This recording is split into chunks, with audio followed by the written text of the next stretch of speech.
Know the 10 strategies to prevent anaphylaxis in food allergic children. I reviewed strict avoidance measures, being an avid label reader, carrying 2 epinephrine auto-injectable devices, wear medical bracelets, open communication with all food providers to ensure that your child is safe, knowledge of and implementation of appropriate cleanliness habits, and teach family members, caregivers, loved ones how to use epinephrine auto-injectors, when to use the epinephrine auto-injectors, and when to seek emergency services. This video is going to be on elimination of cross-contamination of food allergens. So there are several things that can be done, but one of the things that we recommend is keeping that food, the offending agent, out of the house, which is easier said than done if there is younger siblings in the house who are at high risk for a peanut allergy. So LEAP, Learning Early About Peanut Allergy, showed that there are some individuals who are at high risk for developing peanut allergies, and those are children who have moderate to severe eczema and or have egg allergy. So the recommendation is that you want to introduce peanut proteins into their diet as early as 4 months in some cases, after identifying that they are not allergic to peanuts. The key thing is, again, to introduce it into their diet at irregular intervals. The problem is then you can't keep the food out of the home. If there is an older sibling in the home that has a peanut allergy, then that peanut protein will need to be in the home. So that's when you have a conversation with your allergist and identify what's going to be the very best strategy for all the members of the household.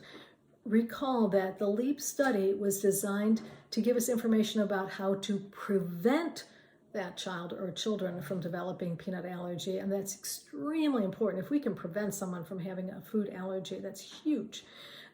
So that's going to be important to have that conversation with your primary care doctor or specifically your allergist. Another option or another way to eliminate cross-contamination of food allergens, because frequently it will occur when you're at a restaurant, when you're eating out. So you can take home-cooked food to the restaurant instead of ordering off the menu. I typically recommend that you prepare your child's one of their favorite foods, because they may look forward to ordering off the menu and you're telling them they can't do that, but all the siblings are ordering off the menu. So you want to make it special for them so they don't feel like they're being punished for having a food allergy. Recall that it is not a choice to have a food allergy. It is a disease. When at home, though, you can prepare the safe meal first before any other foods are out, any other allergenic foods, especially if you're in a household where you are not keeping that particular food completely out of the house. You want to keep food containers covered to prevent spills from other foods, and you want to designate specific containers of food for the allergic person, that only that person can use those particular containers. Know that inhaling tiny particles, food particles, as a result of steaming, boiling, frying, grating, shredding, grinding, can cause them to become aerosolized, and they can cause or trigger an allergic reaction in highly sensitive people. So food allergic individuals should definitely avoid situations in which aerosolized foods can be inhaled. So keep that in mind. I do have several patients who had a reaction when they were boiling shrimp, or somebody in the household was boiling shrimp and they're allergic to shrimp. So it was becoming aerosolized, they were breathing it in, and it was causing them to have reactions.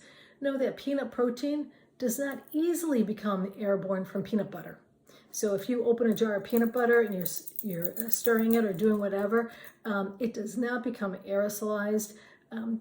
However, peanut flour or dusty roasted peanuts, that peanut protein may become aerosolized. An individual who is peanut allergic may breathe that in, and it could cause them to have a reaction.